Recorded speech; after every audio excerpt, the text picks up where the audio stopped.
बिस्मिल्लाहिर्रहमानिर्रहीम। वाज़िज़ सामीन करام, कुछ दिनों पहले मौलाना फज़लुर रहमान दामत बरकातुहुल आलिया की एक वीडियो वायरल हो गई जिसमें वो निकाह की किसी तकरीब में छुहारे निछावर कर रहे हैं।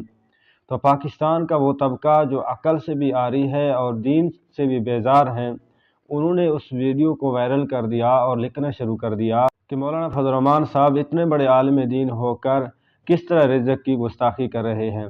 वाज़िज़ सामीन कराम, उन अक्ल के आरी लोगों को ये भी मालूम नहीं है कि निकाह की तकरीब में छुहारों को निछावर करना ये रसूल करीम सल्लल्लाहु अलैहि वसल्लम की सुन्नत है, रिज़्क़ की गुस्ताखी नहीं है। ये एतराज़ करने वाले वो मुल्हिदीन किस्म के लोग हैं जिनको निकाह के वाजिबात, फ़राइज़ और सुन्नतों का भी इल्म नहीं है। इसलिए मैं उनकी मालूमात के लिए बताना चाहता हूँ कि निकाह में 2 फ़राइज़ हैं, एक वाजिब है और 3 सुन्नतें हैं।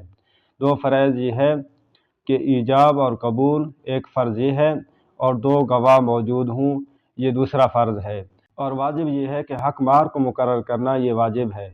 और इसी तरह 3 सुन्नतें ये है कि खुतबा मसनूना पढ़ना और उसी निकाह की तकरीब में छुहारों को निछावर करना, और इसी तरह रुख़सती के बाद और निकाह के बाद दावत वलीमा करना। हज़रात नाज़रीन, एक बात की बड़ी खुशी हुई है कि ये एतराज़ करने वाले तो 2 टके के लोग हैं, लेकिन मौलाना फज़लुर रहमान साहब को सलाम करता हूँ कि उनकी वजह से आधे से ज़्यादा पाकिस्तानियों को ये बात मालूम हो गई कि निकाह की तकरीब में छुहारों को निछावर करना ये रसूल करीम सल्लल्लाहु अलैहि वसल्लम की सुन्नत है।